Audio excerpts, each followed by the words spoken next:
সকলোতকৈ ডাঙৰ কথা ইয়াত গৃহমন্ত্ৰী কৈছে যে 5 দিন পূৰ্বে সন্ত্ৰাসবাদীসকলে কোনো কমিউনিকেশ্যন ব্যৱহাৰ কৰা নাছিল কিন্তু সন্ত্ৰাসবাদী তাতে সোমালে ন এনেকৈ সোমালে জনাওক এতিয়ালৈ দেশৰ গৃহমন্ত্ৰীয়ে কোনো প্ৰেছ কনফাৰেন্স কৰা নাই প্ৰধানমন্ত্ৰী নৰেন্দ্ৰ মোদী বিহাৰত নিৰ্বাচনী ৰেলীত ডাঙৰ কথা কৈ আছে যে আমি ইয়াৰ প্ৰতিশোধ ল'ম আমি সকলোৱে তেওঁৰ কথাত স্বাগতম জনাইছো মই মোৰ প্ৰধানমন্ত্ৰী নৰেন্দ্ৰ মোদীৰ সৈতে আছো কিন্তু আজিৰ দিনত আমাৰ বাবে অতি জৰুৰী যে দেশৰ গৃহমন্ত্ৰী অমিত শ্বাহ কমেও এটা প্ৰেছ কনফাৰেন্স কৰিব লাগিছিল কিন্তু অমিত শ্বাহে যুক্তি দিছে যে পৰ্যটকসকলক অপাৰেটৰ বিলাকে সেই অংশলৈ লৈ গৈছে য'ত আৰক্ষীয়ে অনুমতি দিয়া নাছিল সকলোতকৈ ডাঙৰ কথা মই আপোনাক নিজে প্ৰশ্ন কৰিব বিচাৰো যে কাশ্মীৰত আৰক্ষীৰ অনুমতি অবিহনে কিবা হ'ব পাৰে নেকি আজি চৰকাৰে নিজৰ ভুল স্বীকাৰ কৰিছে কাৰণ যিসকল মানুহ উভতি আহিছে তেওঁলোকে চৰকাৰক প্ৰশ্ন সুধি আছে শীতল কালাথিয়াৰ কথা আপুনি শুনিছে এতিয়া শুনক তেওঁৰ সৰু ল'ৰাৰ কথা সেই সৰু ল'ৰাজনক সোধা হৈছে যে তুমি আকৌ তাতে যাব বিচাৰিবা নেকি সেই শিশুটি জানে তাক প্ৰশ্ন কৰিব লাগিব এই শিশুটি ডাইৰেক্ট চৰকাৰৰ ওপৰত প্ৰশ্ন কৰিছে শুনক শিশুজনে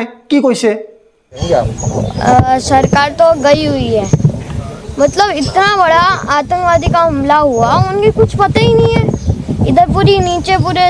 आर्मी का बेस है उन्हें पता ही नहीं है मतलब